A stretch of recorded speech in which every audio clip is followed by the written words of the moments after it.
Picture this. A hairy, wide-eyed caveman squats in the dirt, gnawing on a chunk of raw meat like it owes him money. No fire, no salt, no Gordon Ramsay to scream at him for undercooking it, just straight animal protein dripping down his beard. Welcome to the Stone Age diet, baby. And before you cringe, let me remind you, this was survival, not fine dining. If you've ever yelled at your microwave for taking more than 2 minutes, imagine waiting 2 million years for humans to discover ovens. The first rule of eating, like a caveman, don't die. That's it. Nutrition labels. Nope. Cooking techniques. Ha, forget it. These guys were walking stomachs with clubs. They didn't have whole foods. They had whole mammoth. If it moved, grew, or looked chewable, they gave it a shot. Sometimes it was delicious. Sometimes it was poison. Basically, dinner was just Russian roulette with berries and meat. Now, here's where it gets hilarious. We modern folks treat raw food diets like some enlightened, Instagram-worthy lifestyle. But for cavemen, it was just Tuesday. They didn't have juicers, detox, smoothies, or kale chips. They had roots that tasted like dirt, and sometimes they just ate dirt too. Calcium, right? Imagine proudly telling your tribe, "Guys, I'm paleo." They'd just grunt and say, "Yeah, so is everybody else." And let's not forget raw meat. Nothing screams alpha male like tearing into half-warm animal flesh while flies circle overhead. Was it safe? Absolutely not. But it kept them alive long enough to reproduce and complain about the weather. In fact, chewing through raw meat probably gave them jaws like bulldozers. Ever wondered why your dentist nags you about flossing? Because your ancestors didn't, they had teeth, like granite from ripping tendons and bones apart. But raw eating wasn't just macho flexing. It was practicality. Fire hadn't yet been fully mastered, so most meals were basically biology experiments. Let's eat this and see who throws up first. The unlucky ones became cautionary tales. The lucky ones became trendsetters. That's how the Stone Age Yelp worked. One caveman keels over after eating a weird mushroom, and the rest go, okay, not 5 stars, 0 stars. Would not recommend. And because they had zero chill, everything edible was communal. Sharing wasn't about kindness. It was about survival. If Ugg found a dead rabbit, the whole tribe gnawed on Etevin if it had been sitting in the sun a little too long. Cavemen invented potlucks, except nobody brought casserole. They brought whatever carcass they could drag back before hyenas dragged them. Instead, here's the punchline. We look at caveman diets now and call them ancestral superfoods, bone marrow, organ meats, nuts, berries. Instagram influencers rave about these. Cavemen didn't rave. They just raved madly from parasites. But still, their raw beginnings gave us the evolutionary foundation for everything we eat today. Without their reckless chomping, you wouldn't have burgers, sushi, or steak, T-A-R-T-A-R-E. So next time you bite into a raw carrot and think, wow, I'm so healthy, remember, you're basically cosplaying as your caveman ancestors. Only difference, you're doing it with Wi-Fi and a fridge. After all that raw meat madness, let's not forget, cavemen weren't always munching on mammoth thighs. Sometimes, the menu was a little more vegan, but don't imagine a Whole Foods salad barth. Think random roots pulled out of dirt, questionable berries, and whatever nuts didn't break your teeth. Roots were the ultimate backup plan. When hunting went wrong, and let's be real, it usually did, cavemen would grab sticks, dig around in the mud, and yank up whatever looked vaguely edible. Picture a guy pulling out a lumpy root, brushing it off, sniffing it like fine wine, and then biting it straight from the ground. Flavor notes: earthy, texture, crunchy rock, satisfaction level. You don't die. So 5 stars. And then there were nuts. Cavemen didn't have nutcrackers, so opening one was like entering an arm wrestling match with Mother Nature. If you've ever struggled with a pistachio shell, imagine dealing with walnuts using only a rock and a forehead. The first guy to figure out how to smash one open probably became the tribe's MVP. Plus, nuts were calorie bombs. You could snack on them all day while pretending you weren't starving. Paleo trail mix. That was just acorns, bugs, and the occasional worm for protein. Berries were a whole different adventure. Bright, juicy, and tempting. They were nature's candy. Or nature's poison. Every berry was a gamble. Red and sweet. Sometimes delicious. Sometimes instant regret. Blue and shiny. Could be antioxidants. Could be diarrhea deluxe. Cavemen didn't have Google to ask, is this berry safe to eat? They had Grok, the unlucky test subject. If Grok keeled over, everyone else added that berry to the do not eat list. Trial and error, folks. What's hilarious is that foraging wasn't some casual weekend activity, it was survival. The women and kids often did it while the men were out failing to spear a deer. So in many ways, they were the original grocery shoppers, bringing back armfuls of roots and berries, and probably rolling their eyes when the hunters returned empty. Caveman arguments went something like, "Hunter, but I almost hit a buffalo." "Forager, cool. Here's some actual food so we don't starve." And let's not forget the accidental superfoods. Some of these plants were surprisingly nutritious. Fiber from roots, vitamins from berries, healthy fats from nuts. They were eating the original balanced diet without even knowing it. Today we pay $12 for a superfood smoothie bowl. Back then, it was free minus the risk of death by poisonous berry. Imagine cavemen inventing snacks. You're on a long walk, hungry, no mammoth in sight. You see a bush full of berries? Boom, instant trail snack.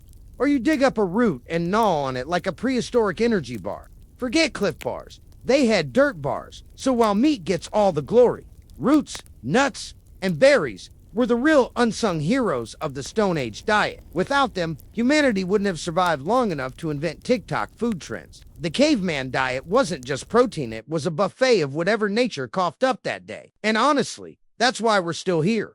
If roots and berries were the backup singers, then fire-cooked meat was the rockstar headliner of the Stone Age diet. And like every great discovery in history, it probably started with an accident. Picture this. Lightning hits a tree.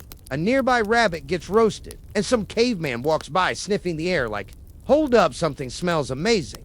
He takes a bite of the crispy rabbit, and boom, humanity's first barbecue is born. Before fire, eating meat was like chewing on a tire. Tough, chewy, and full of germs that loved to throw wild parties in your intestines. Fire turned all that around. Suddenly, meat was softer, tastier, and best of all us, likely to kill you on the toilet. Cavemen didn't know the word pathogens, but they knew this meat doesn't make me poop myself to death. Instant win. Cooking was a total game changer. Not only did it make meat safer, but it unlocked calories like never before. Instead of burning half your day just chewing raw meat into submission, you could actually swallow it without breaking your jaw. This meant more energy, more time, and let's be real, less dental trauma. Cavemen went from looking like spaced out chewers to beefy fire masters with actual free time. And don't underestimate the vibe. Fire wasn't just practical, it was social.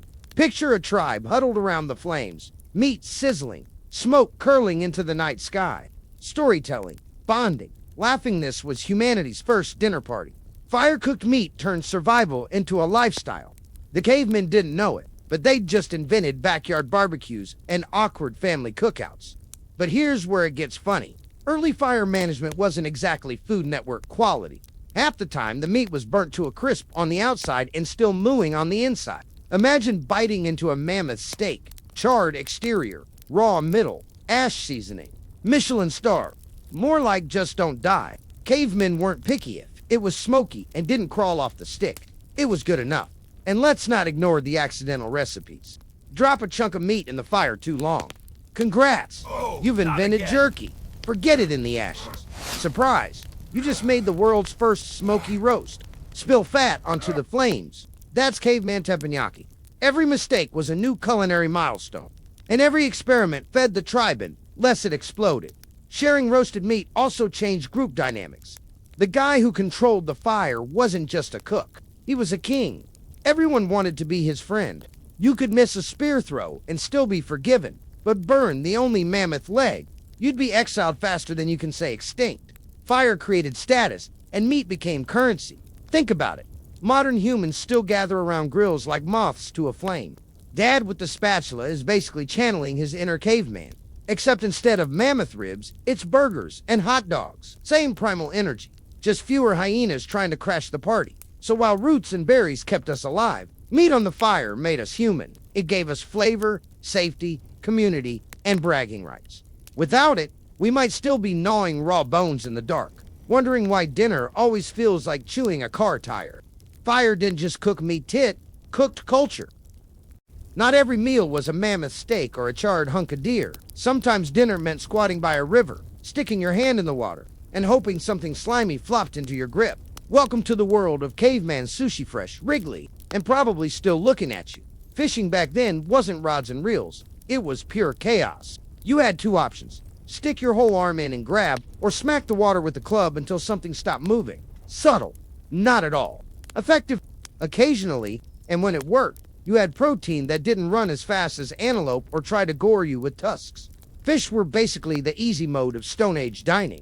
But here's the kicker. Cooking fish came later. At first, it was straight from river to mouth, sashimi style. Minus the cavemen didn't know they were pioneers of raw fish cuisine. Today, we call it sushi and pay $40 for it in a trendy restaurant. Back then, it was free just with extra parasites thrown in. Of course, catching fish was only half the comedy. Imagine a group of cavemen splashing around, slipping on rocks, and face-planting in the mud while trout dart past their legs. Dinner prep looked more like slapstick theater than hunting strategy. And if you've ever tried to pick up a bar of soap, you know exactly how catching a fish by hand feels. Multiply that by 10 when you're hungry and angry. Rivers also offered bonus snacks. Shellfish clinging to rocks. Cavemen pried them off and slurped them raw. Frogs hopping around. Extra protein.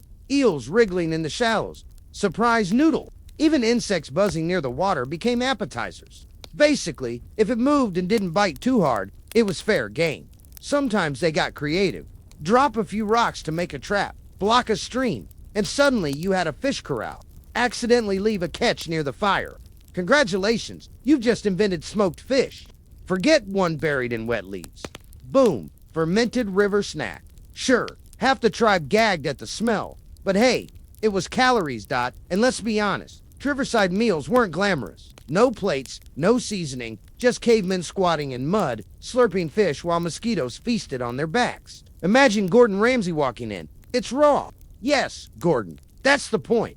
Yet, for all the mess, fish and river snacks were lifesavers. They kept tribes fed during long hunts, provided fatty acids that supercharged brains, and gave variety when mammoth wasn't on the menu. Without fish, we might still be grunting in caves instead of inventing Netflix and pizza delivery. So next time you dip sushi in soy sauce, remember, your caveman ancestor probably did the same thing just without the sauce, the chopsticks, or the dignity. Forget kale smoothies and chia seed puddings. The real superfoods of the Stone Age were the ones that made modern people gag just thinking about them. While Instagram influencers sip acai bowls, cavemen were cracking bones for marrow, popping grubs like Skittles, and slurping organs with zero shame. Bone marrow was the jackpot. After a successful hunt, once the meat was gone, the real treasure was inside the bones. Cavemen would smash femurs against rocks, scoop out the rich, fatty marrow, and eat it like nature's butter, smooth, calorie-dense, and packed with nutrients. So it was the Stone Age's answer to avocado toast. Only messier, and without the overpriced sourdoughh. Then there were insects. Grubs, beetles, termites protein that wriggled. Modern folks might scream, but cavemen didn't have the luxury of being picky. Bugs were everywhere, required zero effort to catch, and came with a crunchy texture if you didn't mind the legs. Today we market cricket flour as sustainable protein. They were just desperate and practical, crunching away before it was cool. Organs were another delicacy.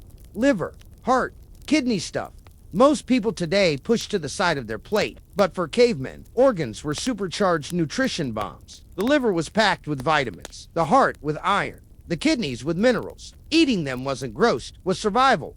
The irony, modern paleo enthusiasts brag about eating nose-to-tail. Cavemen would laugh.